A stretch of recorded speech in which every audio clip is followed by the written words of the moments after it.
Good evening. Welcome to the April 27th, 2023 meeting of the Lake Lemon Conservancy District Board of Directors.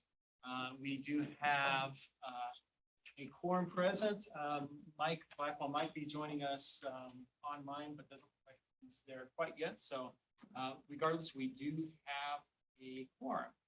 Before we start public comments, we did receive one email to the board, and I know that the office received a couple questions regarding the recent tax rates. So I asked Adam to provide just a general overview to give the public a better understanding of what's transpired.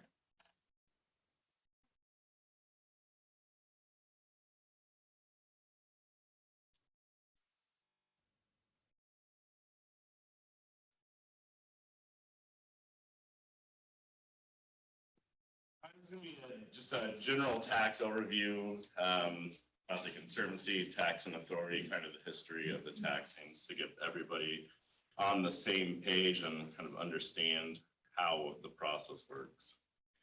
So first we have, this is from the Indiana Conservancy Act, and this is really our authority and purpose as a conservation district. So in 1995, we had 7 members from around the lake come together, went to the circuit court, had people sign around the lake, created the Conservancy District, which is a local taxing authority. It is a local unit of government.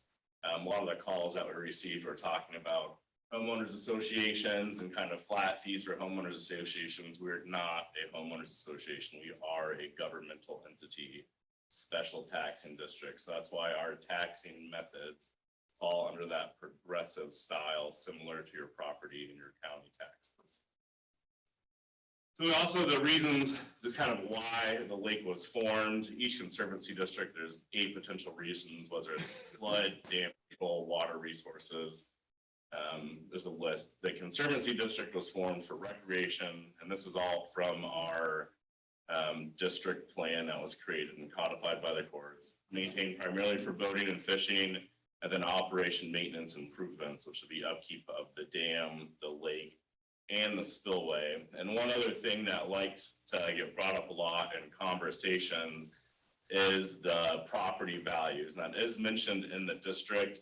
That is not one of the reasons the Conservancy was formed. That's an ancillary benefit. And it said, due to the existence of the district and having a unified management plan, it will benefit property values. So it's not, we're not here to drive property values, but managing benefits those property values.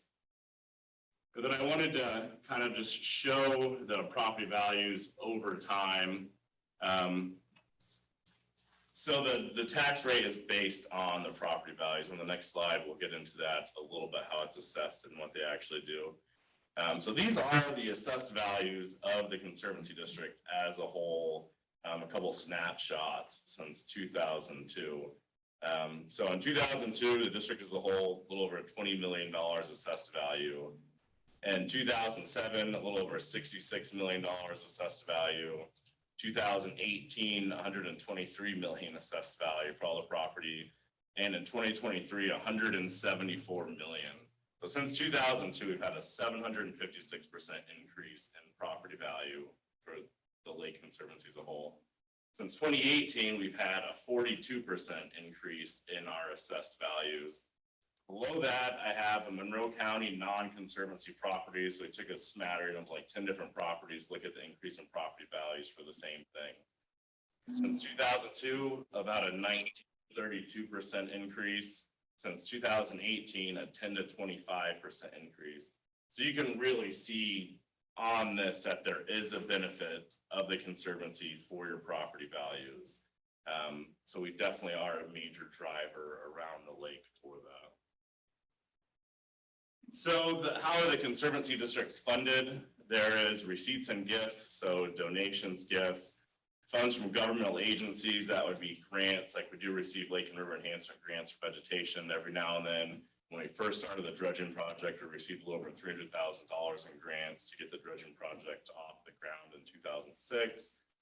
Receipts from sales and services, that would be park entry, fees, that kind of thing.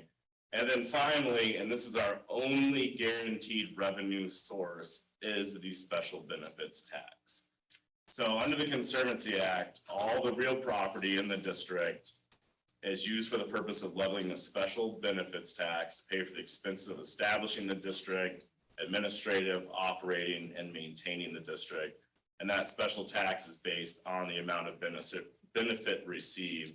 So that's the protection built into that. We couldn't go willy-nilly and say, we're gonna budget a $400,000 profit every year and then do nothing with that. You could go to the Department of Local Government Finance and say, I don't believe that benefits equal to the taxation that we have. So we really do the special benefits tax historically for our operating costs, and we do budget in the other source of revenue, which I'll get into a second. And then this year we did up it because we had the hydraulic dredging project going on. Now we can't do projects of this size every year because we don't have the disposal capacity to do that. So once these sites are full, it's going to be a handful of years before we can clear out that upland site and reuse that. So we won't be able to keep the property taxes at that same level without having some type of plan, and we can't just be like, all right, budgeting $400,000 extra a year without a plan to utilize that money. So as the services come down to a level, because we can't do these every year, that tax rate will adjust as well to the benefits that we are providing. So the tax assessment process, this is the same every year, and we put this out in March. So if you want to be involved with the tax process, we put out the budget calendar in March. April through July, we have the budget committee, which consists of the board officers and myself, prepare the budget. In July, we'll bring that to the public for discussion and we'll present that. So last year we had that additional assessment for the hydraulic dredging project. We brought that in July. We said, you know, we're going to raise this to cover the cost and maximize this project. Again, in August, we had that second public discussion, and in the budget that was presented, we have that. So these are the budget dates for this year. So these are the key meetings to come to voice your concerns, get information, provide your input, talk to your directors before that to have them bring information. September and after August, that's when we kind of have our final, all the changes that we present need to be implemented by the end of the August meeting. September, we have the public hearing. At the public hearing, we have the ability to reduce taxes. We cannot increase anything. So we've already presented to the Department of Local Government Finance our annual plan. So we have the public hearing, and then October is our actual adoption of it. So take note of these dates. These are the biggest meetings to come. Talk to your board members in advance, have some input. For our income tax and kind of history, the way that we present to the Department of Local Government Finance is these categories: licenses and permits, that's our boating permits, shoreline permits, boat licenses, charges for services that we provide, other receipts, which is primarily interest, donations, that kind of thing, the special benefits tax, and then the Conservancy cumulative improvement tax. The special benefits tax has been used since the formation of the Conservancy. I was able to go back and find through 2000 online. So we adjust that every year within our budget. That is our only guaranteed source of revenue. So we have utilized that. Tax is not new. We did increase that by $400,000 to pay for this project. That tax is always there. That tax will stay there. You can see the rates that have been there. And then the Conservancy cumulative improvement tax began in 2021. That has a set rate of 0.033. So that brings in, that only changes with the assessed value. And that is pretty much earmarked for capital improvements. Primarily, we're going to use that so we have a guaranteed source of revenue for the park. So what we do is we compile our budget. We look at what we can expect in the licenses, permits, that kind of thing. And then we hope to get as much revenue as we can non-tax, and then we use that tax for that buffer and to make up the rest of that, because it's the only guaranteed. Some of the questions that we had in talking is the boating fees, non-resident boating fees, how much can we raise those? How can we raise increased money? So it's not just on the back of the freeholders. This is a lot of numbers over here on the left-hand side, but the gist of it is that the level for our boating fees is set in our lease with the city of Bloomington Utilities. So they set initial rates in 1995, and then there's a formula based on a consumer price index that we have to follow. So it sets a maximum allowable fee within that lease that we can charge. And for these especially these non-resident passes, I mean, we're at almost 95% of our maximum fee. We're at 100 for those. We're at 100% for our daily, less than 10 for jet skis, 98% for watercraft daily. I mean, so we're kind of at that limit allowed in our lease. And then the bigger issue that we run into is the homeowners who are definitely receiving benefit and property value increases can't put their house on a trailer and head to Lake Monroe. The non-resident boaters, the fishermen, the park residents can. So there's really kind of a tipping point there, and we have seen over the past couple of years where our numbers of sales have kind of tapered off and even dipped a little bit at these rates. For example, resident power boat, if you're a resident, you keep it on the lake, $80 is the base fee for over 10 horsepower. Non-residents spending $157 to come to Lake Lemon and boat or fish. So I mean, you're twice the amount for a daily pass. Our park passes are 10 and for the day, and the annual park passes are 70. If you look at DNR, annual powerboat is $25. So for $25, they can get a sticker for their boat, and they can get on any DNR reservoir lake in the state. You can go to, Monroe, any of the northern lakes, Brookville, you get all that for that $25 fee. For their park passes is $7, and for their annual park passes is $50. So for that $50, you can go to 3 of the beaches on Monroe. You can go to all the national forests or state forests in the state. So there really is kind of a limiting factor on what we can do for the non-resident passes before we lose that business. So we're capped both on our lease, and we're capped both because they can hit the gas pedal and they can head 15 minutes down the road to a lake over 10 times the size. Now, I would say probably 75% of our non-resident are fishermen. So we do have a very good fishery, and that brings a lot of them. But more and more of the pleasure boaters, I mean, they're going to Lake Monroe to save on that. So before we do the public discussion, I just kind of wanted to give that synopsis, how the tax works, the key dates, kind of what we take into consideration, and then limitations on fees for the public. So. Adam, thank you very much. We'll move to the next agenda item, which is public comment.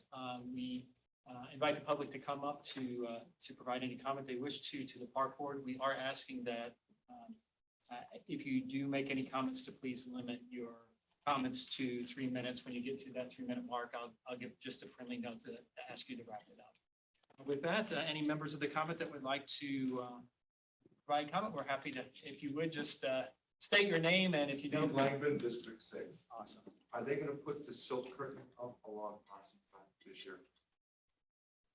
We're not allowed. Why?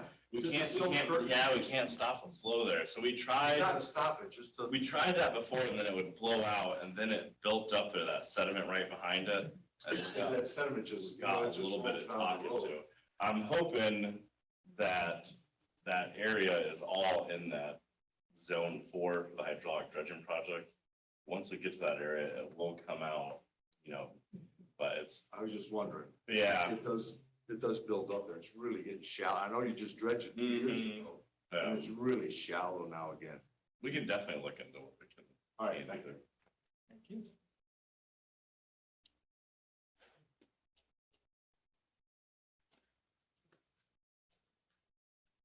One thing is I was disappointed, I forget the name of those boats that make the big long waves. Like the, Wake boats. I was disappointed at the amount that you're charging for people that live at the lake. Because it's such a minute amount, it's not gonna affect them at all. So that's my one complaint. I've mentioned this before, but I'm not as strongly as I'm gonna mention it now. Because we need to make a lot of money, I really feel like there is a way that we can carefully have docks on the far side of Riddle Point and rent them out and bring in a lot of income. We could stock with just a few docks. I was here 39 years ago when we had docks on there and they went crazy. When we need to have like just simple docks where like fishermen want to stay overnight. My neighbors and I are opening a campground. There's going to be people at the campground that might want to stay overnight, but also renting them out for $1,000 a side, or $1,200 a side. There's a lot of people from Bloomington that want a place on the water and they don't want to drive all the way over to the marina, and the other marina is getting filled anyway. So, yeah, and so we had that before, and also as long as I'm talking about that, I'm going to mention, I still think we used to rent rowboats, and I still think, even though our insurance guy kept saying, "Oh no," I'm sure there's a way we could rent rowboats or kayaks on the water. All these little things that add up to a lot, and also it makes a much more exciting park that more people would come to, and that's more income too. And hooray for next May 6th. I gave my big support. It's the biggest donor to support the boogie, and I will be there selling stuff too. So I really appreciate that you guys are doing what you're doing. Thank you. Any additional members that would like to provide comment? I just have more of a couple questions. My name is Lynn McNamee. I live on South Shore Drive. First meeting I've ever been to. We've had a place since 2003. But since all of this came up and we received our bill and I saw the 142% increase is a huge jump. And so my question, and I liked your comment with the HOA because I kind of maybe disagree. I like that as an example. I think it says it perfectly. We all use the lake. Why aren't we all paying equally? How many people have docks on that lake? How many people live on that lake? I'm guessing 500, I don't know. But why isn't that, if we all equally use that lake and it all, I don't want to say belongs to us, but we all enjoy it, why aren't we splitting that even? The HOA I loved. I lived in a neighborhood. I lived in the ranch at the back of the neighborhood and I paid the same price as the huge house. I can address that very easily. How we charge is based on state statute, Okay, and we can only establish a budget that the Department of Local Government Finance approves, once it's approved by the board. And then it has to be a property tax. That's the only methods that we have. We do not have the legal means to charge a flat rate to everyone like an HOA does. The only mechanism that is available to us under state statute is a property tax. So it's not our choice. That's basically how the state requires us. okay, so now here's my next question, because we sublease and I've always wondered this. So I know, because we have friends on the other side that they own like the shoreline, okay? And so we rent that 150 feet or whatever it is from you. And then we put our dock in, and so we pay the $240. So the people that own to the shoreline that put the dock in your water, our water, are they paying a dock fee? I've been told no. And so I have like a huge problem because I'm thinking, okay, there's 500 houses on this lake. You charge $100 a piece, even if they own the shoreline. Why do I pay, or do they own the water? They do not own the water. We have control under 6 feet above normal pool. They currently do not pay. So can I move my dock out in the water and then I can just take a little rowboat out and then I have to pay that sublease fee? So I don't have a problem with it. I'm not complaining. It's I'm come up a being couple sarcastic. times. We would have the authority to implement a dock fee for every dock that's in the lake. I There's second that nothing, there's motion. nothing that stops that. The sublease has been there since the beginning. That is a remnant that's in our lease with the city, Right. so that allows us to use that. So we would have that authority, and it's been discussed in the past, and it's really just kind of died in discussions, so. Let's not let it die. And I still don't. So who do we talk to about dividing it evenly? If we, State legislators. perfect. My son works at the State House. This will work out. We're gonna work on that. I'll be back. Any other members of the public wishing to make comment?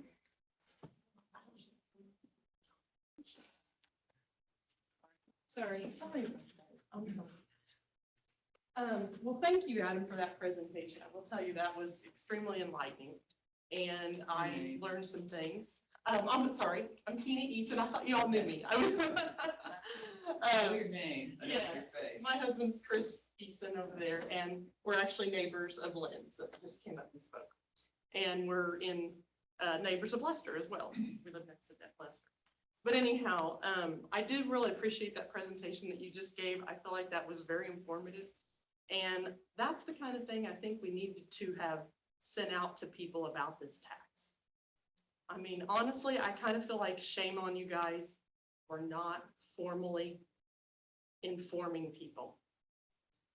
I don't know how you can get by with an emailed video titled 2022 sediment update that really is addressing the tax. I don't know how you guys can feel good about that, but that's not being transparent.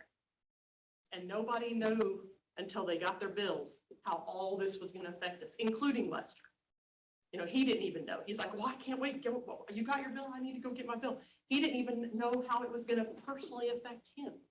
So how could we know? So that is a big issue of mine. I have a few points that I have typed up, but one of my other issues is regarding you guys' bylaws and the fact that, first of all, they're only not even 2 full pages. I have a copy of them. They don't address any responsibilities that you guys have to us as freeholders. They don't address any responsibility that my director has to us. Nothing. I mean, this is like a flimsy piece of bylaws. A corporation would never get by with this. So I don't understand who do you guys answer to?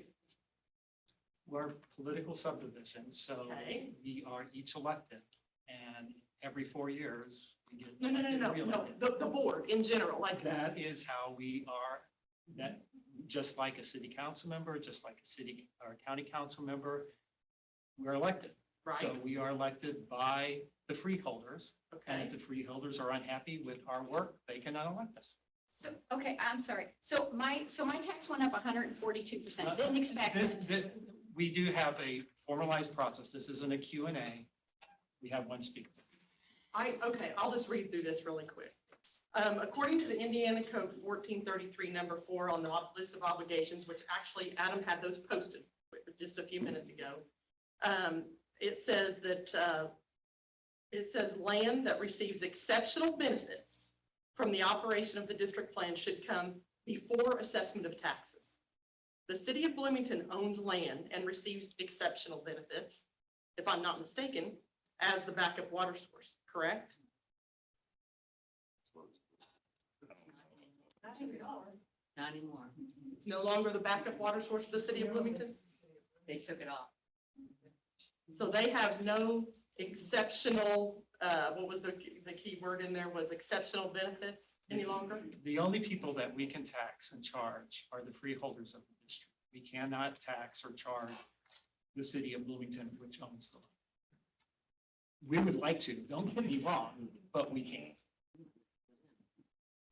This is a political subdivision. We're subject No, I to- know, I'm trying to really understand exactly how you guys operate. I don't understand, you know, as a whole, like you have to answer to the circuit court that you were originally, that you were formed under. You kind of touched base on this as well. They created it. I mean, so the freeholders had the desire to create this governing body. And then, so really, we're governed by the laws of the Conservancy Act, and then financially, we deal with the State Board of Accounts and Department of Local Government Finance, who oversees all the county assessors as well. Well, this, So we're kind of treated just like another county or political entity would as far as oversight from State Board of Accounts and Department of Local Government. and you don't have to answer to any circuit court. The circuit court is just there for the formation of the district, so they gave us our authority to act as a governing body. Well, in this publication that's online from the DNR, it specifically states that you are held accountable to the circuit court that formed you. I think within our district plan, and that's online as well. Yes, I know, I looked at it. But it specifically says that, it says the jurisdiction over the activities of the Conservancy District ultimately lies with the circuit court that established the district for the specific purposes. It just seems like you guys have a lot of authority and not very many people looking over you. Yes, I know the DLGF is from your budget standpoint that you have to, I get that. But what about just in general? Like the fact that you don't have anything in here stating what the responsibilities is of the directors, There's what no the requirement. responsibilities of the freeholders. I will state that the bylaws, I think, need to be updated. That's something that officers have already discussed as we're looking at other things. But there's no legal requirement under state statute for us to even have bylaws. So the fact that there's any which were established by previous boards is beyond what state statute even requires us to do. Now, the ones we have, I agree, are very weak and should be updated. That's something that we'll look at, but then the board will have to approve. Okay, anyhow, I had a few other things here. Have you applied for any grants? Yeah, we apply every year for vegetation. For the dredging stuff, we've maxed out. So with the Lake and River enhancement, they have a $300,000 cap. We maxed that out the first year of buying the equipment back in leasing it in 2006 or contracting it and then purchasing And it you in can't keep 2009. reapplying for the same. No, there's a cap on it. They being DNR Lake and River enhancement, are talking about raising or removing that cap because pretty much the southern reservoirs are the only people who use that Canadian pool of money. And everybody has utilized that and all the southern lakes are having the same sediment issue. So they are reviewing on opening that. And the other grants really kind of focus on stopping the pollution at the source. Mhm. But we don't have like big manufacturing. There's not a ton of row cropping. On paper, we have a beautiful watershed that's primarily forested. So there's not really anything that's specific for dredging, Okay. which is and if I Laird was hoping you ups said that, there if- was ones that you could apply for that you Well, haven't. And one of the things I would encourage, this is another place where I think it would be helpful for freeholders to engage their state legislators, because I they have can change, contacted the they state can change the legislature. laws to make it easier or to increase the amount of grants that are available, which would be great for everyone. Yes. I have contacted our state legislator and have had no response, but like Lynn said, well, Lynn mentioned, they're all in session right now. So they're not responding to anything. Okay, so I guess I just was, as a taxing entity, with a lot of power, I just feel like that the board, should have responsibilities listed to the freeholders, formal notifications for something that affects everybody greatly, like the recent exorbitant tax increase. Sending out a YouTube video, as I already said, I felt like that was not acceptable. What exactly are the responsibilities of the directors to the freeholders in their district? In a democracy, we would vote for our government officials, and these officials represent the citizens' ideas and concerns. How can our district representative properly vote on our behalf if we never meet with them outside of these board meetings? How do they know what our wishes are? I will say one thing that I do like is a couple of the districts, about 3 around the lake, have Have an private meetings annual before- summer meeting in the springtime, and it'll have me come, and those are very productive because you can focus on the concerns of that individual district. I agree, It's like Brett's district does that, Steve Pretty's district does that, I've been to Malcolm's district. but nothing's in your bylaws saying that has to be done, I mean, that's just, they're doing it on their own. Mhm. Yes, but that is an issue. I mean, I just feel like shouldn't they be required to find out what the wishes are of their people before they vote on our behalf? Perhaps the board should have allowed everyone to vote on this tax increase like we do on a referendum for the schools or the libraries. At what point do the freeholders get a vote on anything? Right now, nothing. The freeholders don't get a vote on anything. We don't even get a vote on anything and take it to our district guy and say, hey, 12 of us want this, 5 of us want this, this isn't a democracy.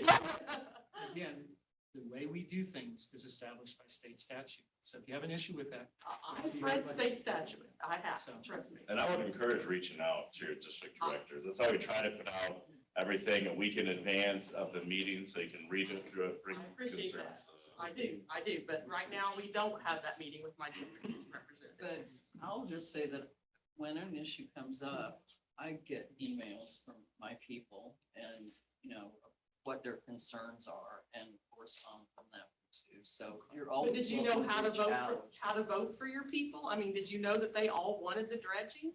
Well, Well, if we They don't. better do the watch the dredging, lake, don't they? There's No, I'm not against dredging. I'm saying how we are going about paying. We've more than exceeded the 3 minutes, so I asked you. to wrap Okay, it up. okay. I don't wanna shut you I off. already addressed everything. I just think that the tax assessment process that you posted up there was very good.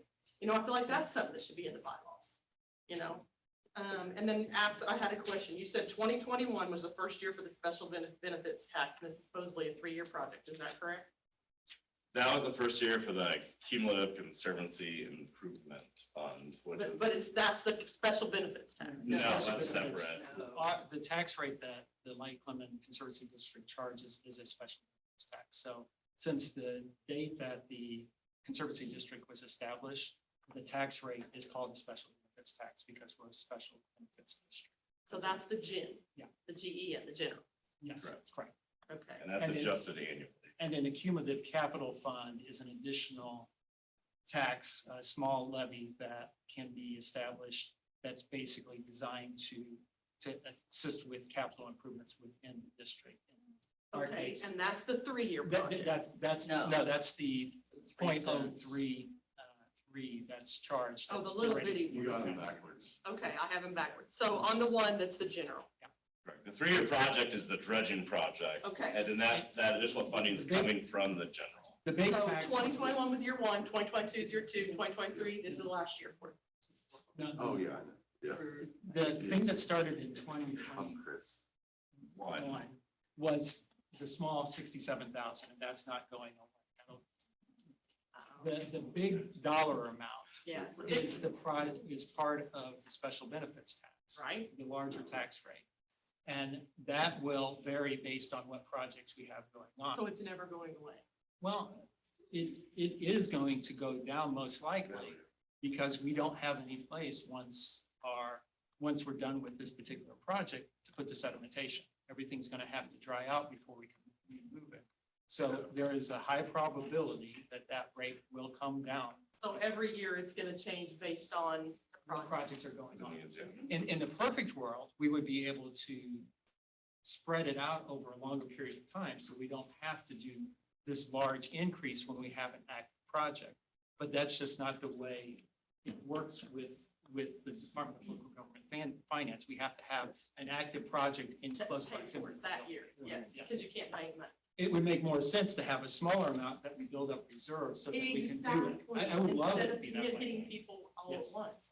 And we have talked about that kind of 3-year rotating plan. I mean, that's kind of what we are working now. One of your videos. We're working on that now to ultimately get to the point to where we can lower the tax rate, build up over the period, do a project. So that's what we're working towards. I mean, this first hydraulic was kind of a pilot, see how much we can go, look at the cost of it all, look at the mechanisms, look at disposal, everything, and then we're gonna get into a rotating plan where ideally we can come to a lesser amount and then do that. So you're applying for the same amount again next year. We Yeah, haven't- we haven't we haven't- started we the haven't even process. established. But Okay. I do want to point out that the additional amount, and it's articulated in our budget as a totally separate line item, we wanted to keep that separate. That will go into the construction account, which is where all this money comes from. So it's not going to get commingled and, into the general. fund. Yeah, It's and going I straight found, to the I did construction learn that the account. Brown County side, they decided to lump it all in. And unfortunately, we just don't have any say. in Control what over we that. do. I did that, but I do like the fact that you're keeping it separate because they are two separate tax rates and it should be separate. I mean, the fact that they're basing it on the gross value of your property is mind-boggling to me. I know you have nothing to do with that. I mean, that's something you guys can't control, but I don't understand how you can I don't understand how you can legally tax anybody, raise a tax of over 100%. I don't understand how that's legal. I mean, that seems like that should be illegal. You guys are all getting affected. Maybe Adam's not, maybe Ross isn't, but I mean, I think all the rest of you guys have like property, you're all being affected the same as me. One last comment. I know Adam stated in a recent post that I think he put on Facebook that there's now 17 acres of like recovered boatable lake surface due to the hydraulic dredge. Well, it may be boatable surface area for some boats, but not for all.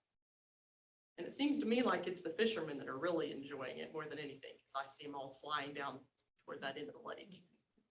I mean, why can't we charge a hydraulic dredging fee separate at the gate?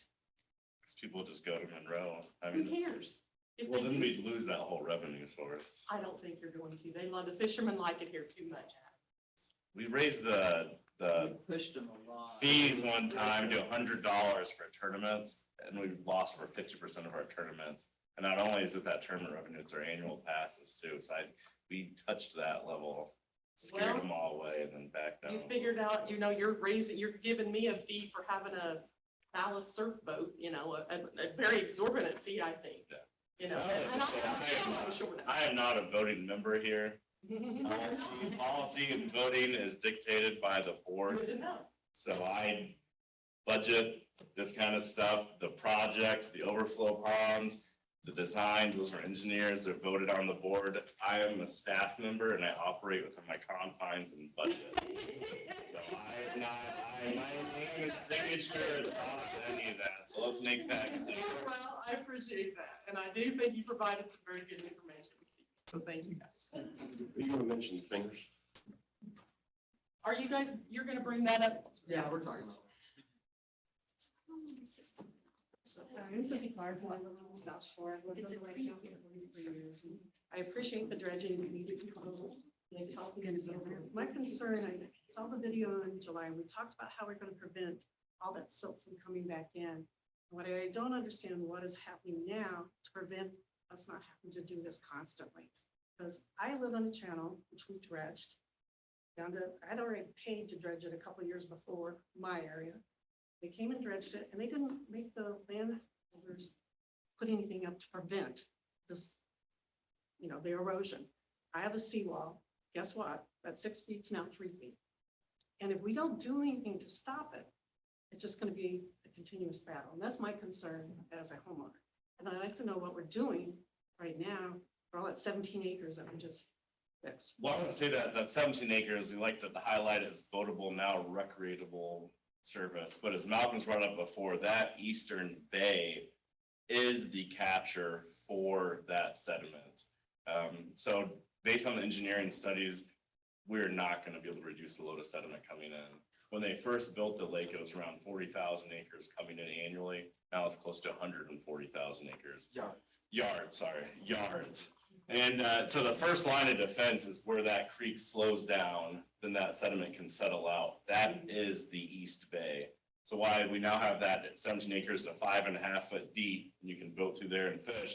The biggest benefit that we have is where that creek slows down, that sediment drops out because it doesn't have that kind of rippling current anymore, and we can consolidate where that lands in that area to focus our efforts there. I mean, historically, we've only removed about 10,000 yards per year, which wasn't even touching it. So if we can get into a rotating plan and finance to have more ongoing hydraulic dredging, and we can focus on that area, then ideally we can trap most of it and remove it from that location. At one point, the river used to, the creek, whatever, went a different direction. And there was talk to reopen that, and that would have slowed it down a lot, I would think. Is there some reason we're not pursuing that? Yeah, in the initial study that we had with Shrewsbury, we talked about utilizing the sediment to build a retaining wall, kind of dike on the east end to capture sediment. Once they ran the sediment transport studies, they said that would be full in 1 year.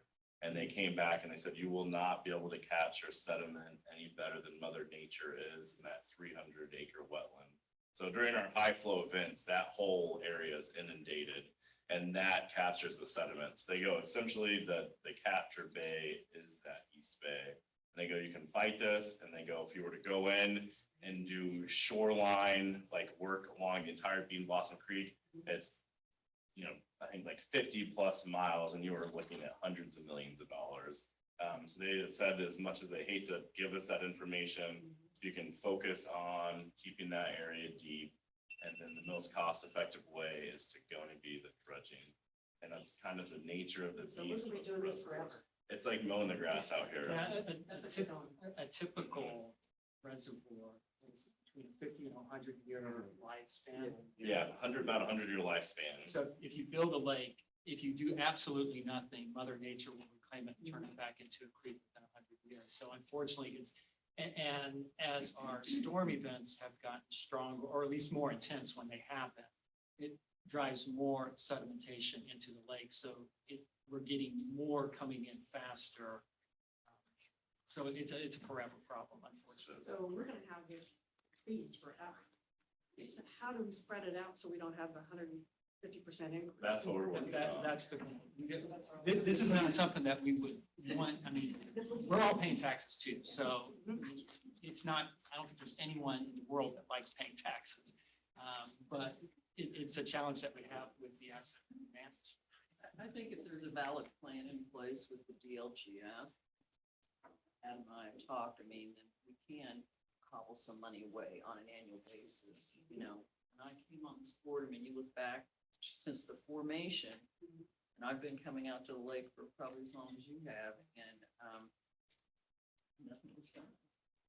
Nothing was done, you know, so this is like a big deal, 1.2 million bond issued, you know, and Catching up. I think we had our head in the sand until the sand was above water and now you can. Yeah, I we guess have it's to do something. okay. Thank you. Any other members of the comment? Public? Aaron McAlexander. I live off Rust Road, section 1, I believe. I have a degree in fisheries biology. I was a fisheries biologist and worked in 4 different states. 17 years of environmental consulting experience. I've been against this. I've been adamantly against your dredging permit since before you started dredging. You all are quite aware of that. I'm sure you remember me. Your application was based off a statistically insignificant amount of samples. You surveyed for blue-green algae at Riddle Point and also at the overflow 17-acre lake. It's not a pond, it's 17 acres. It's got a greater average depth than most of Lake Lemon. I've been adamantly against that pond being filled in from the start. Pond, lake, whatever you want to call it. My boy and I fished there. It's a great fishery. I've caught 2 8-pound bass out of it. I'm not exaggerating. No. You're like, yeah, right, you're a fisherman. Caught 30-pound catfish out. It's a great place to fish. It is not a toxic algae pit. No more than West Boggs or Patoka or any backwater cove elsewhere on Lake Lemon that was not sampled for this permit. The canals, where most of the residents on this lake live, you think that area would have been surveyed and sampled if the public health was actually a concern. Not the 17-acre lake that's surrounded by riprap. Who goes swimming off of a riprap bank? No one. So I have been adamantly against this from the start. Now you're trying to charge me to fill in one of my favorite fishing spots. 169% is what my taxes went up above the maximum amount that the county is allowed to charge me. My overall Lake Lemon amount was over 1,000% this year. Yeah. I built a home 2021, so I don't even have lakefront, but you know, I get charged a LLCD fee and my amount went up $1,700. That pushed my county tax or my property taxes 169% above the designated maximum. So I'm having to pay to watch my fishing hole that my boy and I fish and have always fished get filled in. All because of a biased study. 2 survey locations is not a statistically powerful study. 2 survey locations where they were located is also biased. Riddle Point is towards the middle of the lake. Okay? Blue-green algae concentrations are never going to be higher in the middle of the lake. You find higher concentrations in backwater areas where there's not much wind, like the canals area. like other coves on the lake that were not sampled or accounted for or considered. I consider this to be a forced charge. I didn't get a vote on it. I didn't get something in the mail that said, hey, by the way, Aaron, you're gonna be paying $1,700 more, despite you not even having a dock on the water, despite not even being able to see the water. The other point I want to bring up is the meeting last June at Riddle Point, the last one that was actually at the lake. You were already asking for more money for this dredging. Only 2 weeks of dredging had taken place. Shouldn't we have saved some money over the last 50 years for this event? Instead of throwing it at people right now? I mean, I've technically only lived at the lake since this is my first full taxable year at the lake. Why should I have to pay for 50 years of sedimentation?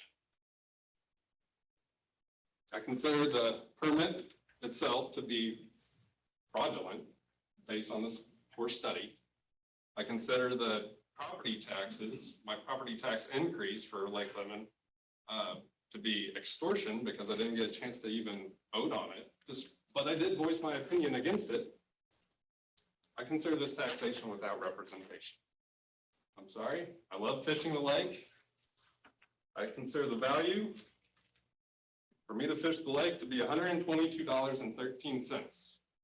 That's what I pay for an annual pass, because I go down there, I launch, I enjoy fishing. To be fair, the sedimentation's never affected my boat. I got a little John boat. I like fishing down there. Sedimentation prevented people from going down there. So you're degrading the value of the lake. I understand the need to dredge. Like I said, I have a degree in fisheries management. I've practiced it.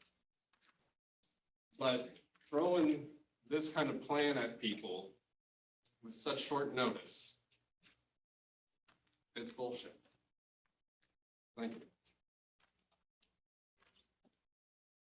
Any other members of the public wishing to comment? Can I make another comment? I'm just gonna say from here. I've been coming to these meetings for 23 years. After the meetings, I used to go in and talk to Bob. Now, Adam knows, when he was there before and he was there now, I go and talk to him. And I feel like I shake my neighbors to try and get them to come to these meetings. So I don't feel that I haven't been represented because I have gone to the meetings. I feel that it's a better board and a much better management at this point.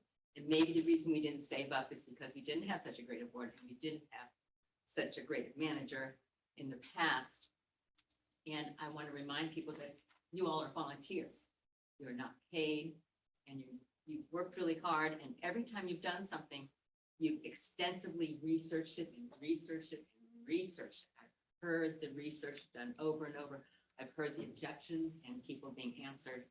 So I just wanted to say a little bit of support for the board. I've been censored during Zoom meetings. Just have to listen. They're not filling in the hole. We'll move on to the next agenda item, administrative items. Item A, approval of March 23, 2023 annual board minutes. Do I have a motion to approve? So moved. Steve, second by Malcolm. Any questions or discussion? Seeing none, is Mike online? No. Seeing those, all in favor, signify by saying aye. Aye. Opposed? Any abstentions? Motion carries. Item B, resolution 30123, sublease partial authorization. This is essentially for the subleases. It really impacts the zones 2 through 3, or 2 through 4. Priority 1 are adjacent improved properties. That process hasn't changed. This affects meeting with the representative for the other priorities. I did work with Mike Blackwell on this, and we changed the language in that priority 1 from giving them essentially explicitly saying the manager has power to working within the guidelines and framework of existing LLCD policy as put forth by the board of directors and in accordance with the lease agreement between LLCD and CBU. Everything else remains the same. Functionally, it remains the same. I'd like to request a motion to approved resolution. To approve resolution. I'll second it. Debbie's moved, Les has seconded. Any questions or discussion on this? All those in favor signify by saying aye. Aye. Opposed? Motion carries. Next, item 4, Indiana University Water Quality Report, and Water Testing Contract. Sarah Powers from Indiana University is here. Do we want to start with the agreement first? Yeah, we can do that. So the agreement was updated for the year. We actually did include a little bit more algae testing in that agreement. We are required to have this through our lease. They do a great job. The cost did go up a little bit, but I want to say only like, it wasn't our 20%, it was like 6% or something. So it was $20,000 and change. 19 something And that is over a 2-year period. So that is. It's that 2 was years, it's not. Correct. Yeah, so that'll be for this year and next year. And they're great to work with. They're so close. If we have an issue, we need to get a sample. They've been great. So I would like to go ahead and recommend a motion to approve the Indiana University Water Testing Agreement as written for 2023 and 2024. Seconded by Steve. Any questions or discussion? Seeing none, all those in favor signify by saying aye. Aye. Any opposition? Motion carries. Sarah, turn it over to you for the water quality update for 2022.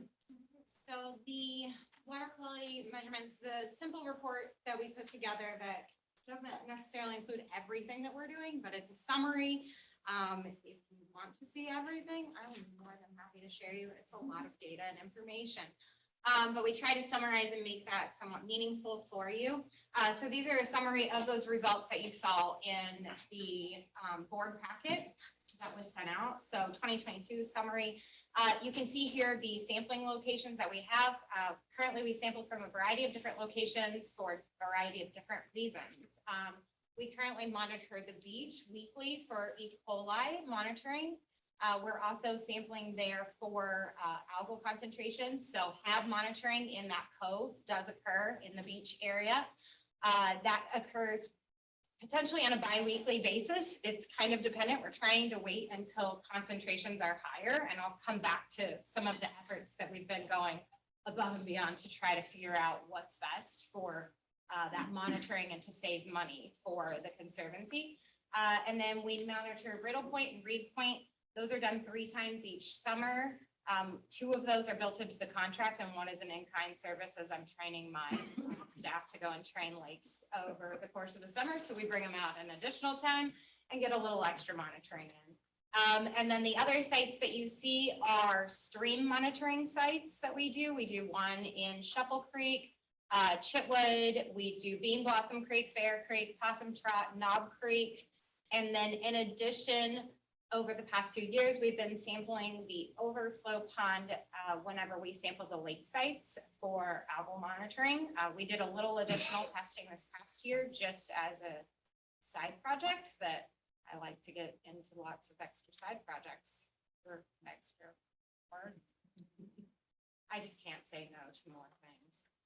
And I get excited about ideas. So I'm like, oh, we should go. Oh, we should do this. My lab manager is saying, no, you're done. No more extra projects. So you can see we have weekly beach samples, bi-weekly beach algal samples. Not all of those samples were shipped for analysis because we waited until we saw spikes before those start going. And then June 13th, July 18th, and August 11th, we sampled the lake.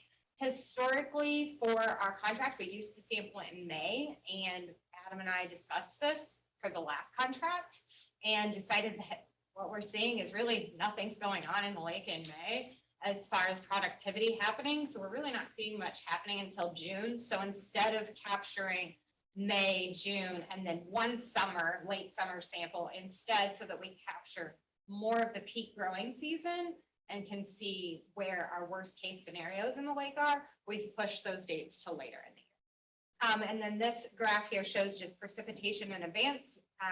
Sorry, the dots are really tiny on that screen and I can't really point very well, but the sampling event occurred here after some rain And then additionally here, there wasn't as much rain for the July sample, and then following a little bit of rain in August. My cursor doesn't want to move up there, it's a little wet. Okay, so 2020 seasonal changes. So what we see is total phosphorus concentrations changing throughout the season. This is pretty typical of what we would expect. An increase in nutrient availability leads to an increase in nutrients over the course of the season. We have on one side of the graph total phosphorus, so that's a measure of the nutrient that is leading to increased productivity of things growing. And then chlorophyll A is an actual measure of that productivity of like algal cells, phytoplankton in the lake producing, photosynthesizing, they produce chlorophyll A, and those tend to trend together. We see the eutrophic threshold conditions listed there for the orange, the TP eutrophic. So this is high levels of productivity in the ecosystem. We see this as summer increases, as it gets warmer, we have higher levels of productivity, we have more algae in the lake. So that's, sorry, I had to make an edit last minute. So that's why you see this random TP concentration is off by an order. That was a last minute note I added in here because I realized there was an error in one of our graphs. So I pulled it out and I'm going to update the report and resend it to you because my lab manager put total nitrogen on the graph instead of total phosphorus. And it, correct. So I edited that. Okay, so E. coli concentrations are reported in number 100 colonies per 100 milliliters of water, which is the state recreational standard is 200 colonies per 100 milliliters of water. So we report the number of colonies per 100 milliliters, and I have a slight typo, it's supposed to be moved up. Number per 100 milliliters is what that should say. And what we see down at the bottom, you can see the different sampling sites. We sample each of the creek sites, and we also sample Riddle and Reed Point. We don't normally ever see high concentrations at those two locations. So I'm just giving a summary of the data. You can read the full report for all of it, but the meaningful parts. What we see is exceedance values, and I pointed out that there was a high precipitation event before the May sampling event, before 5/27, when we were intentionally trying to sample a rain event. So for stream samples, so you'll see there that there's an increase in the concentrations in the number of colony forming units of E. coli. And most of those exceed state recreational standard. The one that says TNTC is too numerous to count, so it's too high in Bean Blossom Creek, which is, and just so everyone's aware, this is very typical of streams in the state of Indiana. Almost every stream in the state of Indiana at high flow during high precipitation will exceed the recreational standards. So it's not abnormal that this is occurring, but it is abnormal when it does reach the beach. And that's what we're trying to monitor for to make sure it doesn't happen. Am I allowed to take questions or no? Okay, great, 1 second. And then we only see one exceed, 2 other sites exceed, and that's in July and August. Knob Creek exceeds all the time. And I believe this has been at least brought up and mentioned in the past. And then Bean Blossom Creek also exceeded in August. Did you guys do DNA and show that this was human? Or was that the sewer district that did that?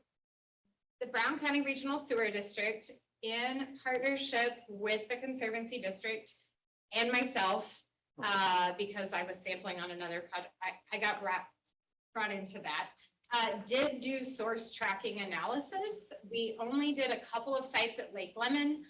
Overall, the Brown County Regional Sewer District, I believe, did over 20 sites throughout the Lake Monroe and Bean Blossom Creek watershed. And overall, those results were inconclusive. We only got, out of 20 plus sites, we only got a hit on 5 sites to get any recordable data information. It's pretty new technology, so we heard a lot of, not necessarily not human, but can't. You couldn't attribute it to much. We know there's E. coli there. Presentation, right? Yeah, And he pretty Clint well indicated a lot of Studebaker. it was human. Okay. take all of that with a grain of caution. Because all of the results, I've seen the results from all of the analysis for all of the sites, and no more than 5 were conclusive that they could say anything of where it was coming from for certain, whether it be human or animal. Needless to say, it needs more data if you're gonna do anything. What we found out from that study mostly was that we didn't collect enough water. They needed to filter more water, or it needed to be during a time where you already know that you have high concentrations of E. coli in the system in order to get a hit on that DNA source tracking. Like, we needed to filter 5 to 20 liters of water, whereas we sent a liter of water, because that's what they told us. So this versus 20 of these is what was needed. But just looking at this, it appears that the real culprits are going to be human stuff, because like Knob Creek and things like that. You can definitely infer with. You know, You can infer, I will not, So we I need will some only of tell this. you what I see in the data and the results. I'll tell you that the sewer district You're the project impartial scientist here. so- didn't have only 5 pets. I have concerns about being lost in Knob Creek. Obviously, the numbers, and you've qualified, and we're not sure how accurate they are, but as a board member, I think this should be high on our concern list. And I think that we should, I don't know if we have to direct funds or use your resources to try to get more accurate data before then we can go ahead, because if you have some concerns of what Yeah. the data we get are not accurate, we need to focus. Okay, go ahead. I think these are accurate results. I think that what came out of the Brown County Sewer District source tracking project, there is not enough data and information that came directly out of that study to indicate what the sources were from. So we Probably challenge need an challenge is update. what is causing it is what's inaccurate, not the fact. Not, these numbers are good numbers. Yeah, but I'm just saying this. Yeah. If they are good numbers, I feel that's a high level of concern. Correct. And so are we just gonna say next year? I have a high Knob level Creek of is the concern? spot of concern that I would be. And Knob concerned. Creek is on this phase 1 of that Brown County Regional Sewer District plan that they just submitted their preliminary engineering report. So that Helmsburg plant will go all the way to Knob Creek in their phase 1. Now, is that the trailer? Yes. Correct. I mean, Could you that's go back the been, map where- yeah, we talk about that every year, you know, I mean, that's been going on. That's my for- point, is that we talk about. The health department, but it was kind of out of our hands and the property was sold. I know. Yeah. Yeah. I recall Yeah. though, that wasn't Yeah, there sorry, it's some across the street. action Where's?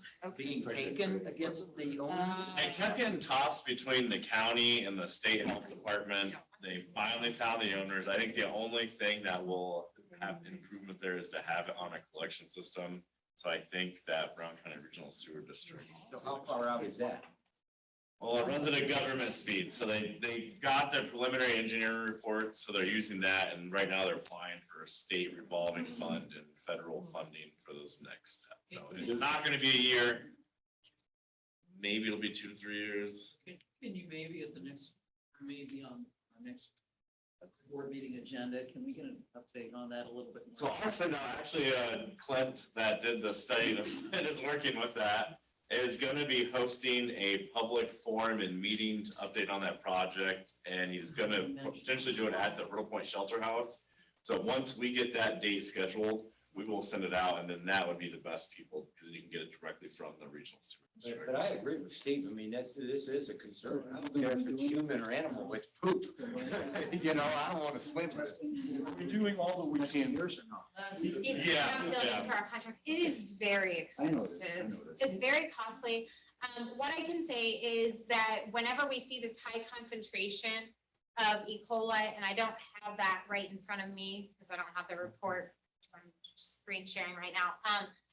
It does, with all of the additional water that comes in, we see this high concentration in Bean Blossom Creek, but by the time it gets to the lake, it's diluted enough that it's not above recordable standards. So we're not seeing a high hit like at the beach. and at other sites. We only saw a high concentration one time at the beach this summer. Which, An average like Very the large main rain body of the came lake. down. By the time they'd come out, 24, 48 hours later to resample it, gone. it was already down to well below state record. I'd say we average like 8 to 12 CFUs at the beach, which is very very low. low. Yeah, this is a situation with these creeks that are coming in. We simply don't have authority or enforcement capabilities over it. I think we've pushed the health departments as much as we can and let them know, hey, we view this as an issue, but ultimately it's in their hands to do enforcement. And then with the Brown County Waste District coming in, I mean, that's gonna be the real solution, especially for Knob Creek. Where do you sample Knob Creek? So Knob Creek, I sample, when we first started sampling it, I was misinformed. And when I went out myself and I was watching one day, it's like, that's not Knob Creek. That's not coming from where we thought we were sampling. This is a totally different area.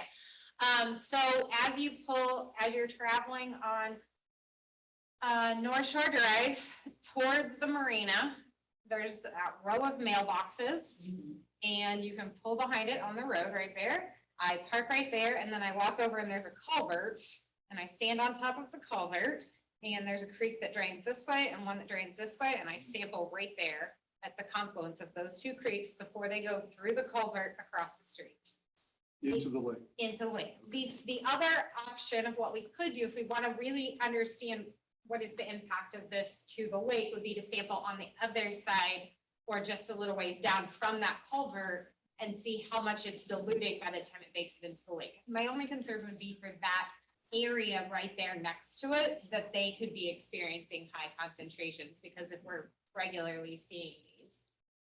But that area should probably be informed and aware that there are high concentrations, so after high rainfall events, you maybe want to be more cautious about maybe little kids swimming and swallowing water or something. But beyond that, I think it's probably diluted. And maybe that's something that we could do is like sample right off that point that goes into the marina there. Yeah, I think Do a couple. exploring the opposite side of the lake. Yeah, we can look at And it up. I'm happy to collect additional data. I just need to go out with somebody to know where's the best spot to grab the sample from and who's willing to just let me randomly walk on your property in the morning. But there are homes right We can, we'll meet with that. We need to there. I made my keep point. I the- won't kill it. Yeah, we need to keep the pressure on Oh. and do everything that we can do. Okay, so, oops, all right, so beyond that, total phosphorus, trophic status. Earlier it was saying trophic status, I was referring to concentrations. These are trophic status. This gives the long-term trend of the lake.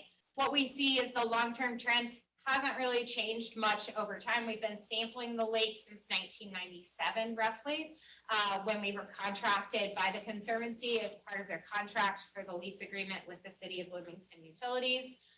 It's to monitor and upkeep the lake at least at the level of quality that it has been. And what you see is we see some variability over time. A lot of that can be dependent on weather. When you have a drought year, high rainfall years, more nutrients driving in, less nutrients coming in. But the trophic status has remained pretty much eutrophic. In early spring, it's below that eutrophic level, but eutrophic just means high levels of productivity in the system. It's a good and bad thing. High levels of productivity make great fisheries. Way too high, hyper eutrophic, then starts to impact your fisheries. So part of that kind of helps, it's a mutual benefit there. So it's relatively remained constant. So doing a good job of consistency. Okay, so this slide, I wanted to share at least the beach and overflow pond phytoplankton analysis that we did this past summer. So we collected, I had a group of undergraduate students who needed research credits. So I decided to take on this little side project of attempting to monitor. So we always monitor the beach, but we also monitored the overflow pond more often this summer. And what you'll see is you see the dates of sampling, then the plankton cells per milliliter. So these get contracted to Phycotech. It's a company that does algal flow cam analysis. in St. Joe, Michigan. And then, so they have the plankton cells per milliliter, and then the HAB cells per milliliter, and then the HAB percent of that. So what's dominating in those? And what we see is at the beach, we have plankton cells per milliliter in July that are roughly 140,000 cells per mil, and then with 75% concentration of that being HAB or harmful algal blooms. And then that drops off at the beach site. But we do not see the same trend happen in the overflow pond. It remains really high in the HAB concentrations and really high consistently throughout the summer.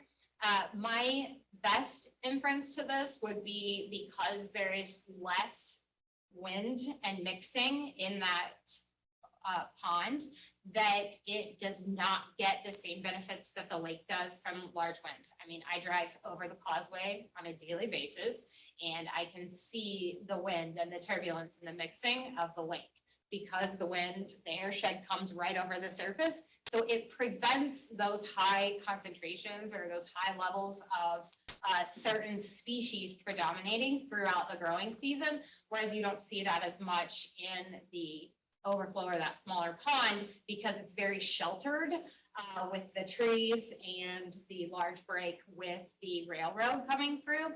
So we see much higher concentrations of algal cells. So the other part of this project that we did with the undergraduate students was we also have an instrument. We did a lot of other things too. I'm just giving you a synopsis of a few.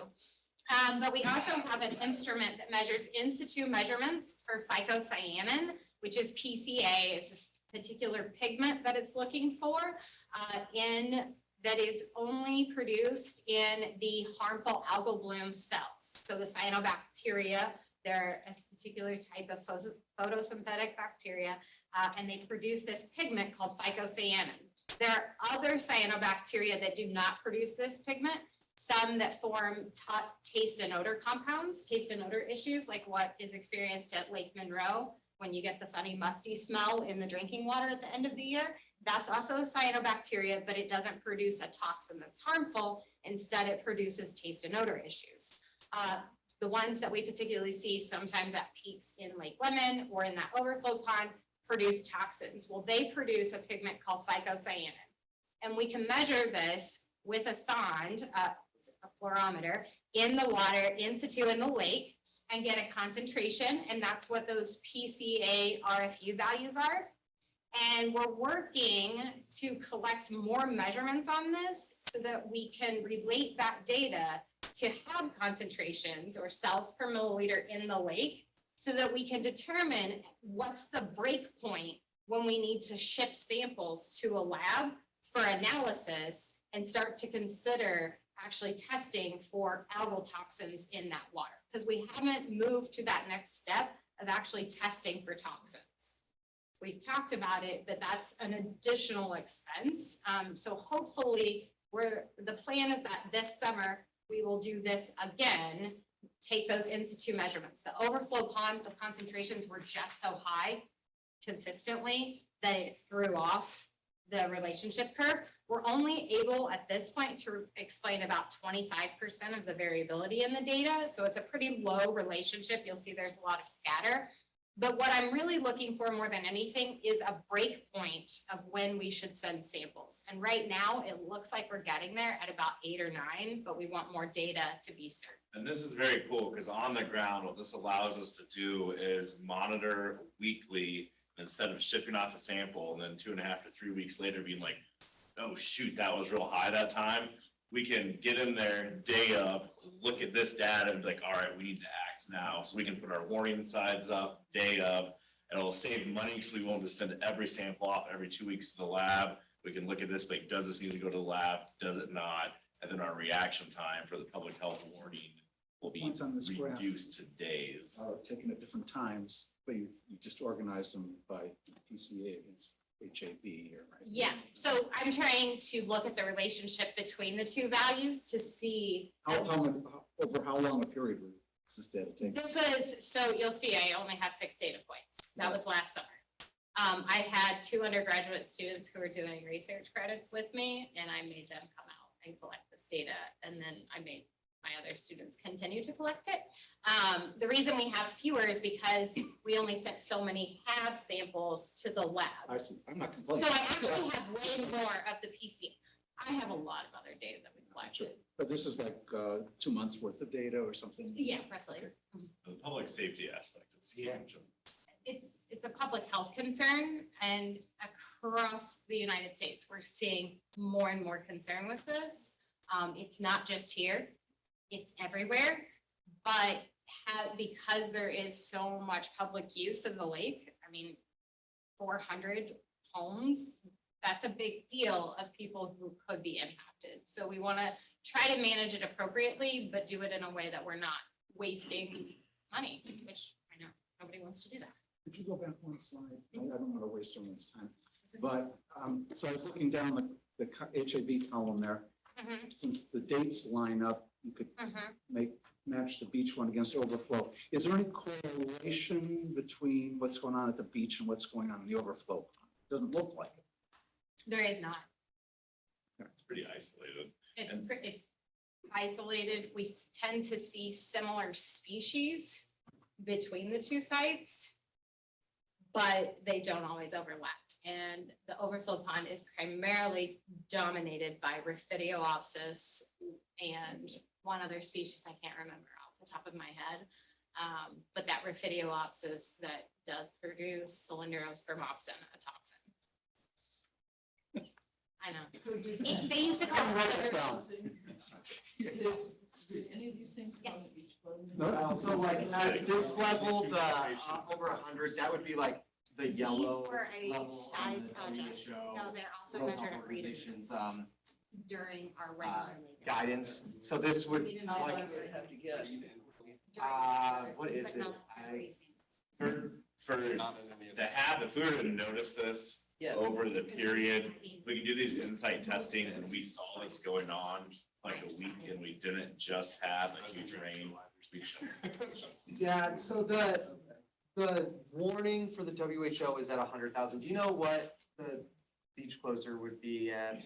So you typically don't close on a cell count is the issue. You provide a warning at a cell count, and then beyond that, you want to do toxin analysis. The lab that we contract, and on the reports that I send and that you typically share, we had some challenges this summer. But on those reports, they will recommend toxin analysis. I believe it's at 20,000 cells per mil of HABs, because that's the threshold that someone, can't remember, I have it all in an email document and I can provide those details. There's a certain threshold that they see that they start to produce toxins, and that's when they recommend toxin analysis. And I So on think these it's samples, 20,000. we would have them do toxin analysis. Okay. Because you made the comment about, but it costs that, so we need to look a little bit, I guess we need some context, like how much danger, how much does it cost, Yeah. We want to be responsible about that. We've never held back from toxin testing. If we get Okay. levels that are this high, I say Okay. run it. Yeah, I've never had an issue with it. I think that we should move forward with that this year. Oh. Okay. Future recommendations. I changed this slide, but it didn't change.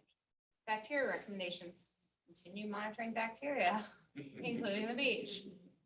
This was the slide I updated. I forgot to delete the previous one. I moved it all. Recommendations, have monitoring and bacteria, bi-week beach, have samples, continue including the in situ measurements that we're gonna do weekly, not just bi-weekly, so that we can try to create that relationship and get it more in detail. And we're gonna continue to go back and analyze more of the data that we collected last summer to try to see those relationships.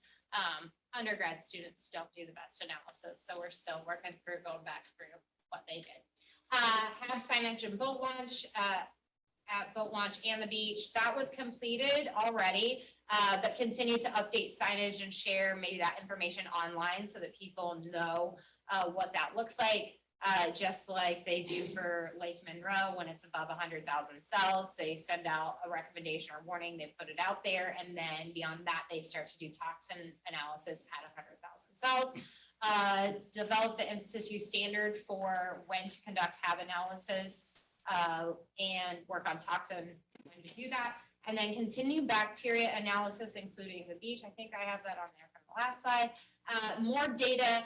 So the other thing that I was talking about with my lab manager on my way here today is what we're seeing though is more data that we're collecting is helping us to normalize these random outlier data points. So we're seeing a really high spike for the month of July in algal cell concentrations, but then it's tapering back. And historically, even though algal concentrations are remaining high, it's not all HABs anymore. So they're peaking. And we don't know what that trend looks like historically because we didn't have as much robust data set.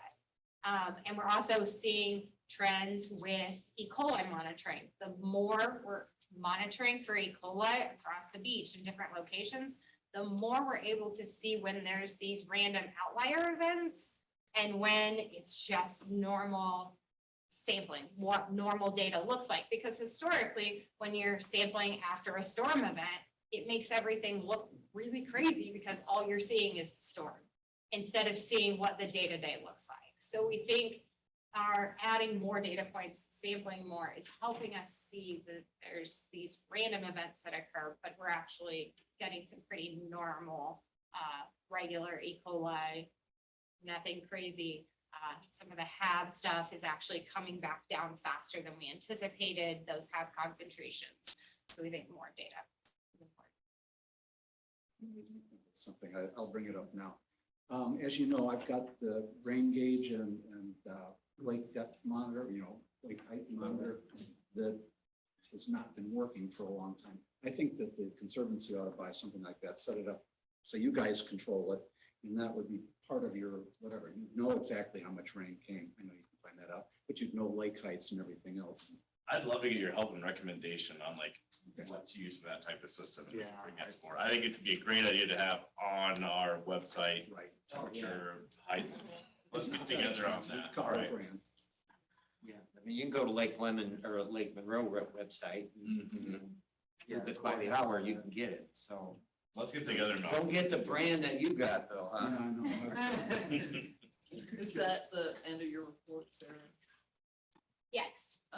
I guess that I'm remembering a couple reports ago, maybe even last year, we talked pretty robustly about what could we do, like in terms of rotating septic system testing, putting warnings out there about people not getting leaves in, the lake, some of these best practices, and I'm just not, I don't want to forget them, and I don't think we've implemented them. So I don't know how our minutes could reflect. On some boards I'm on, there's kind of an accountability, like a action, coming forward, but I just want to be sure that we keep those top of mind.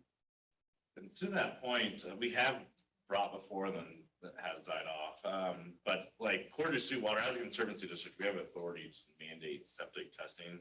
So Cordier Sweetwater is the same way they have 7 districts. Every year they're required 2 out of the 7 districts to do a dye test on their septics.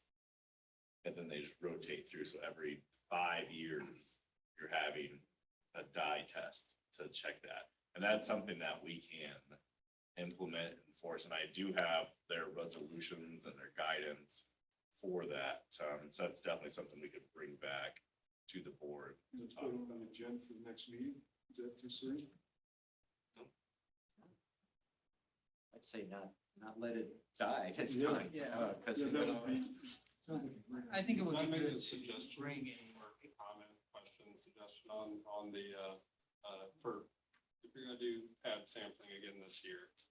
I feel like you're beating a dead horse if you're surveying the overflow pond. It's a pond, it's gonna have high concentrations of pads, July and August, anytime it's a drought year, just like every pond out there. I would suggest, especially if it's a financial thing, move it to a location where there's actually people living and might actually interact with the water. The overflow pond is surrounded by riprap. No one's swimming in that. it makes sense to have one at the beach. That's responsible, but I think it would make from a public health standpoint, there's better areas to have that second sample site if you are limited to. Thank you. Thank you. What I would propose is maybe recommendation. I don't really want to vote on it at the next meeting. Right. It I can know also we have be to something discuss. No, yeah, we'll bring the information. We can discuss kind of their process, how it would look like implementation wise. I have one other thing. I don't know if this board is aware, but the Monroe County SWCD put in a proposal, a 319 grant, which is a non-point source grant to rewrite the Bean Blossom Watershed Management Plan. And that is most likely moving forward. And that does include Lake Lemon. It includes the Brown County side and then the Lake Yeah. Monroe side trail after, not Lake Monroe. After Lake Lemon, and we're contracted to do the same, we're likely doing the sampling, doing the sampling for that. So there is that project that will hopefully be able to identify some spots where for sediment and erosion control throughout the water. Yeah, and I'm on the steering committee for that, and I've worked with 319 grants and watershed planning extensively with my time at IDEM with the state, so I do know this process pretty well. And so, yeah, it will cover Bean Blossom Creek from the mouth at the White River all the way to the headwaters. And really what that does is it allows the counties to apply for 319 funding for best management practices on the ground for landscape projects in the watershed, which is really the best method currently to address these non-point source issues. So as the state samples and finds water quality issues that are not meeting the state's standard, the EPA is mandating them to create these watershed plans to try and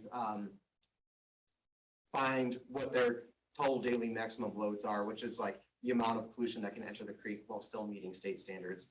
So that we're, as a state, moving through this as well as trying to find out what we can do through the 319 program to try and address especially areas where we have water quality violations. So this, when we talk about grants for like dredging, not a lot there. But when you look at more wide scale landscape practices, there are these 319 funds available, and that's hopefully what this landscape or watershed management plan will help open up for this watershed.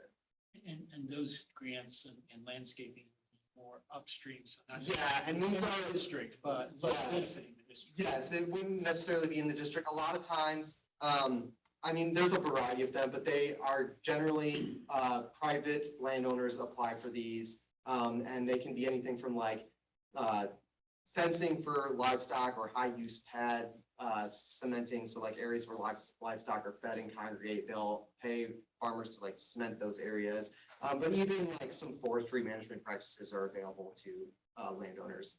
So.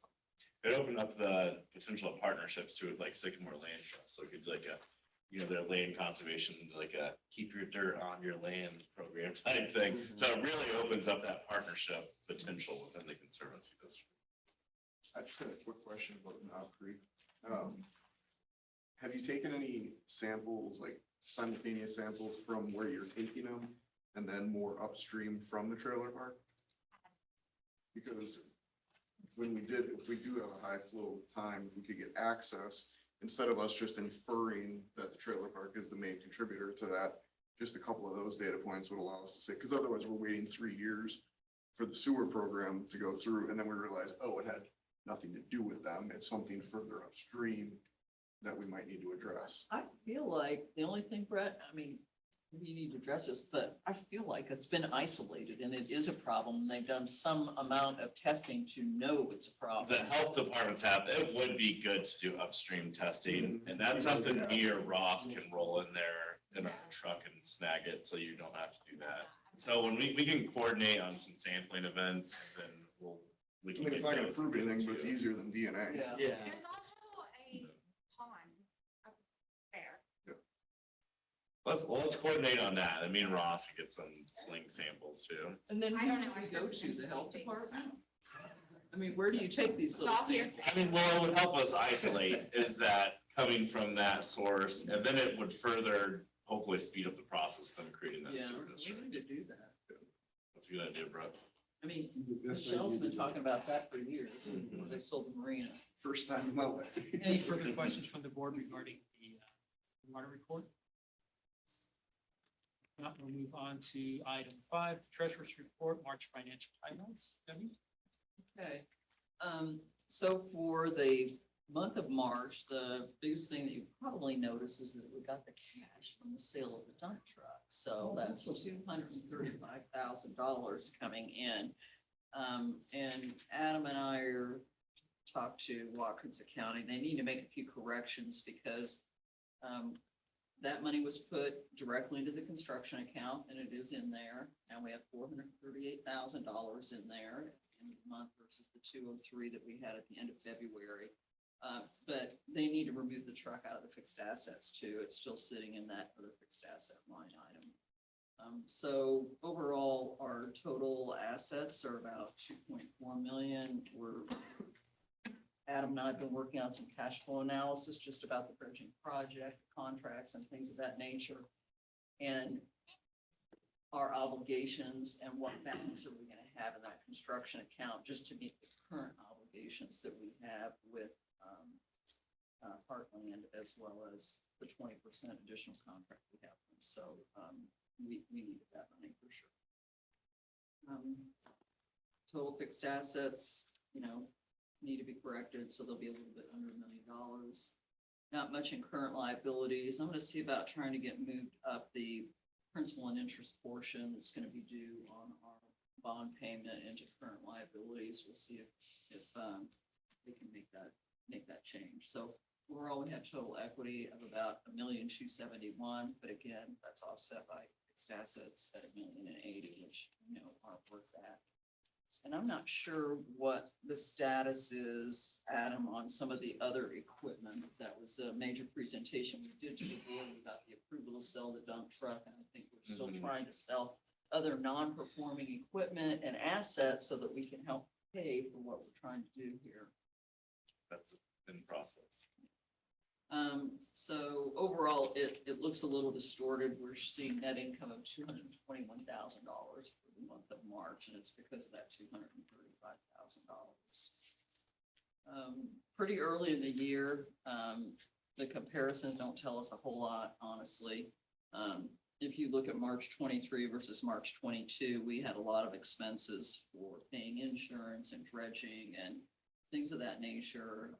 We had made a payment on our water testing at that point, and that kind of drove up more expenses in 22 versus March 23. Are there the only other correction, just to let you know, if you're looking at the profit and loss budget versus actual, I noticed that our accounting firm didn't have the income budgeted for the cumulative conservancy improvement fund, and so she's got the expense side in there at 50,000, but we need the income side in there at 50,000, so she'll make that change.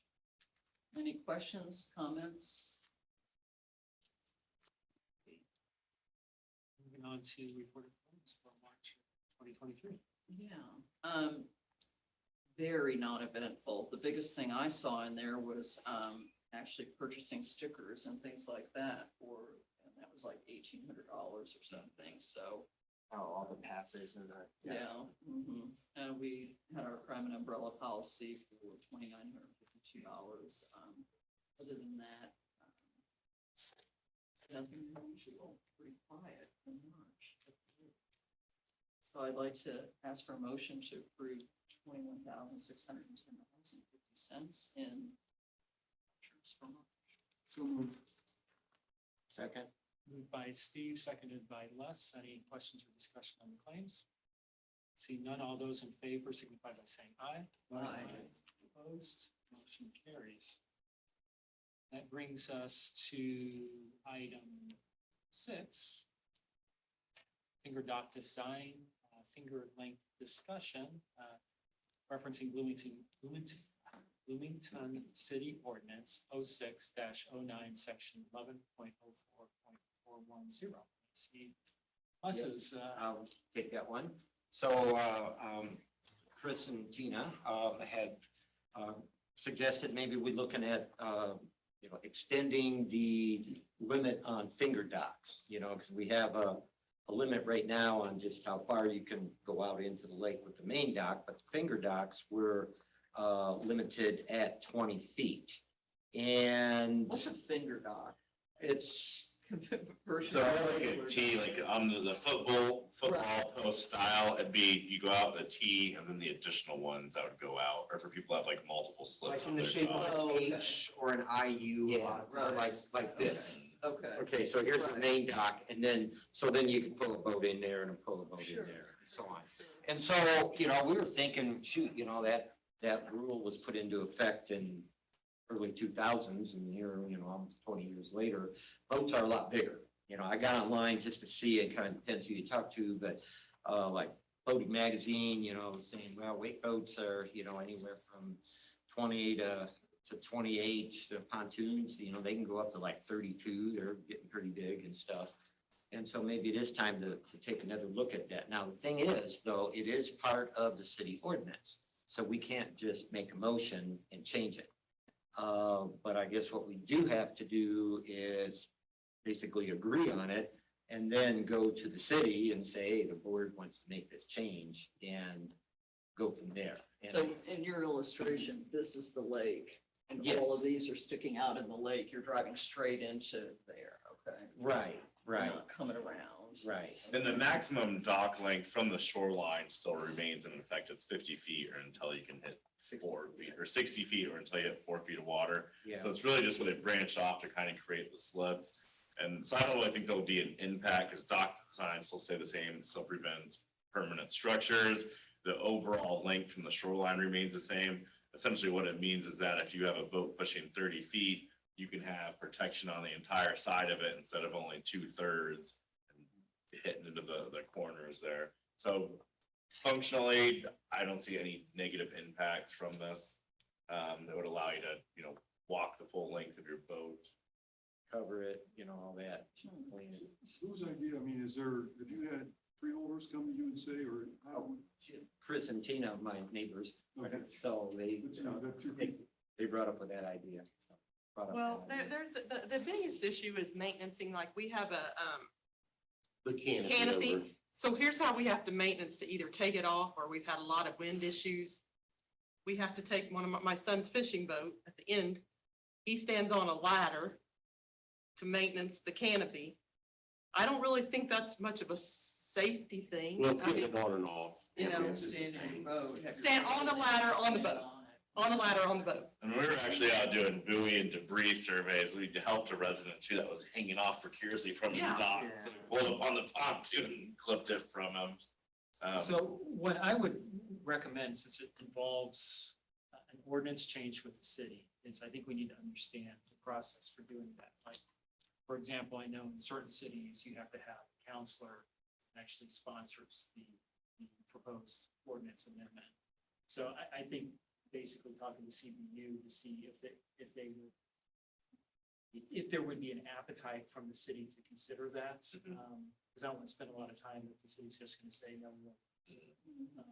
Have we done it before? Have we changed ordinances? No, before? no, so I think it'll be a good learning experience, just so we have that kind of in our toolkit. But I thought that at one point, back when Bob Madden was here, that it was changed to allow a fine for boating violations. Sure. Yeah, Well, you probably just have to talk Yeah. about it. yeah, okay, I'm sure it's possible. It's just how willing are they yes. to consider it? If they're Yeah, willing to okay. consider it, then I think it's worth the discussion. Okay, so as far as the board goes, though, do we actually need a motion So to go forward with this request or? I guess I don't understand what the request is. Articulate it for me. What would you? Okay, do? so right now, well, yeah, okay, you can go. Okay. I don't understand what you're talking about. All right, I'll start with a blank sheet, okay, so you can have a 60-foot dock like Sure. this. Where's the shore? The shoreline's here, here's the lake, okay, all right. And so, yeah, the finger, this can be 60 feet, okay? Right now, the finger docks can be 20. Okay, so let's say you've got a couple of boats. So you're Okay. pulling around in here then? Yes. Okay. Yeah, well, like in their case, their dock is off of a little point thing, so they're coming in from the lake, from. So are we talking about just trying to change the 20? Yes, Yeah, just just the change it to 30. Normally you would probably take this over here, and something on this side. I think it just depends upon, honestly, it really, we're really close to our neighbor. We need to be real careful what I'm talking about. Yes, you should. So essentially, the fingers would be the either side of the yellow boat. So right now there's a 20-foot maximum, so essentially what it would do would be allow this to go from 20 feet to 30 feet. But I think you gotta watch that, because if you did that, for example, at ours, like we drive straight in, we don't drive around, but we are so close to the boat live next to us. I mean, there's no Mhm. way you could do it. It just wouldn't, you wouldn't have the room to do it. So just with property lines and everything, so. Yeah. That's what. Yeah, you Well, have I to think the worry first step about. will be, we can get a hold, 60 from the shore. We can get a hold of the city, find out the process, look at their appetite, and then we can bring that back. Yeah. I think that'd be good. I think it'd just be good to, Whether it's that. this or something in the future, I think it's good to understand the process. Right. Yeah. I mean, everybody's not able to do it. It wouldn't work with any of our docks. No. And like, I mean, but for the people that have a lot of Someone- shoreline, there's no. Someone will screw it up. Guaranteed, someone. Well, it might have to be a case by case where we have to go look at it, see if it's gonna infringe on someone else. and that's why we do have, everybody has to fill out a shoreline modification permit for a dock installation, and we But go. at the end of the day, Some people do have 150 feet of shoreline, some people have 20.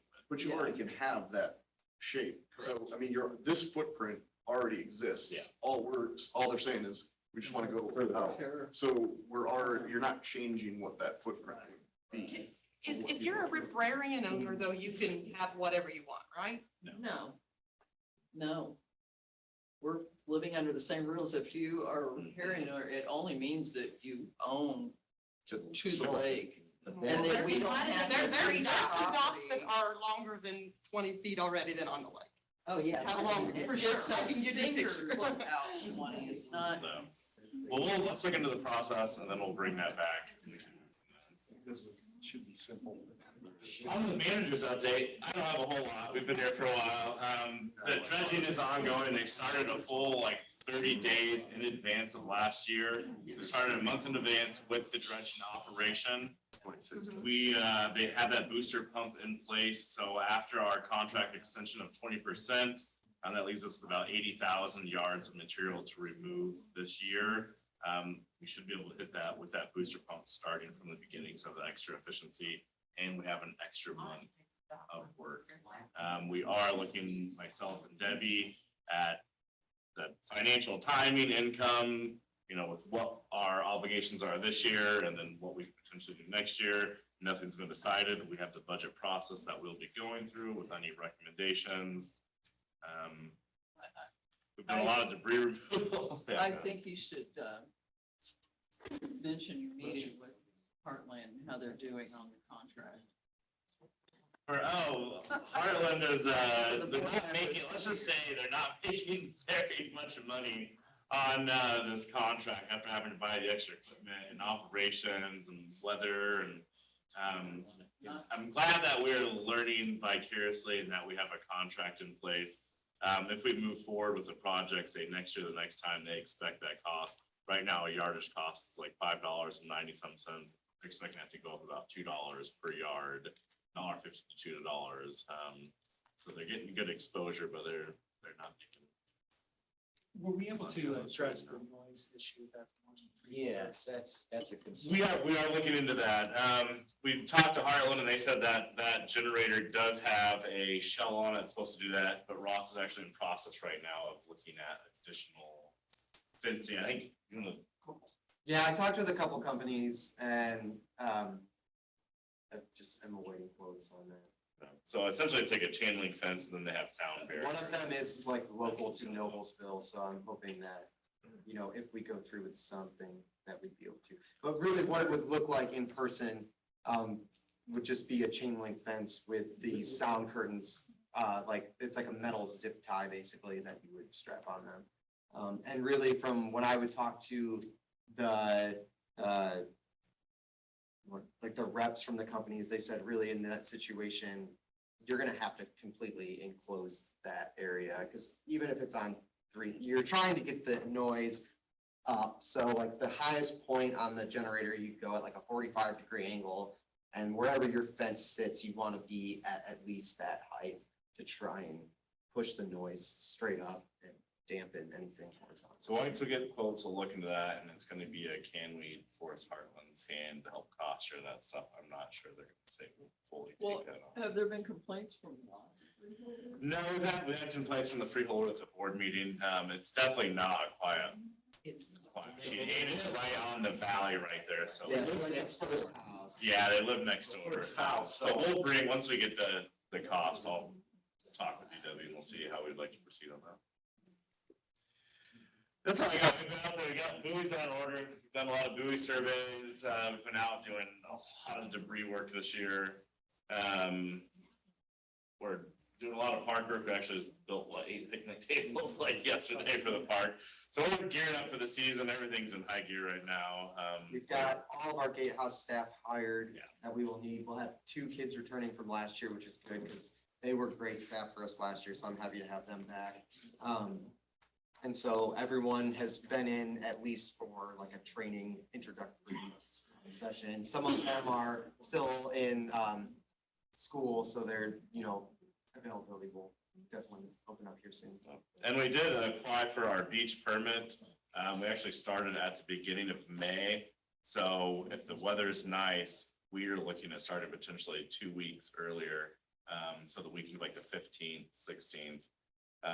So if the weather's nice and people want to come out, we're gonna get that beach open early and capture that revenue generation. That's all I got. How about the May 6th that we sold? We're up to like 140 tickets so far. RMC cut it real close. They're installing power on Tuesday. So what we got there. Had more sponsors come in. Thanks Lake Lemon Guest House is our first gold sponsor. We actually just had a new sponsor, Branson Gillian, too, that came in at that level, Porthole, the Marina. It's looking good. The weather looks like it, I mean, I don't know, 10-day forecast, whatever, but 70. I'm hoping it stays the How many same. tickets were you Sometimes the hoping to 1 sell? hour forecast is Yeah. also. How many tickets are we hoping to sell? I'm hoping that we'll have 200 to 250 people. I expect 50 to 100 day up to show up. And then what about those boat pass things that you were trying? So I think we sold 8. I think Yeah. we sold like 8 out of like 14 of those. Wouldn't want to get And- mine. When do you get yours? I brought one. Yeah. Where do we park? So basically you would have one of those just like reflector stakes for like a driveway with your name on it, and you know, you'll get like 20. You'll get that space on the beach that is dedicated for you. The mooring beach area is also like where we'll kind of have some of the bands will be in the shelter house and then go over to the stage. So that mooring beach area will have like a staff around that area. So that area we do expect for residents or boaters that come, that is a drop off point. We just don't have space to let you just park your boat there and hang out all day. So if you want to come and allow people to go in that have tickets or go get food, that's fine, but you can't just like hang out there for, you know, an hour, or even 20 minutes, you know, you gotta be getting in and out. And that's why we offer the boat parking. That's a way to raise some money. That's why it's also very nice working. I think if the weather cooperates, I think. Yeah, I mean, we've talked, I even just like in my areas around the town, like I have been surprised by how many people, like when I've said like, oh, we're having this concert, they're like, oh yeah, the Riddle Point Boogie, like I'm happy that strangers or even folks that I know have been aware. And I mean, if you just Google Riddle Point Boogie, there's actually quite a bit of stuff online that comes up, so. And again, this is trying to increase revenue streams without increasing boat capacity, or not capacity, without the concentration on the lake, so. So any final questions on the operations? Steve? Well, sort of operation. I don't know, everybody on the board got the email from Christie about revising the survey. And she was supposed to put that together, but do we have a date do we expect to have a presentation to the board before we send it out, like next month? Well, it's gonna go out early next month. We can share with the board. We have a meeting tomorrow, to go over the version where she's integrated all of our suggestions and concerns. So we'll meet with her and then we'll send it out to the committee early next week for that version. And then, yeah, we can send it to the whole board prior to sending it out.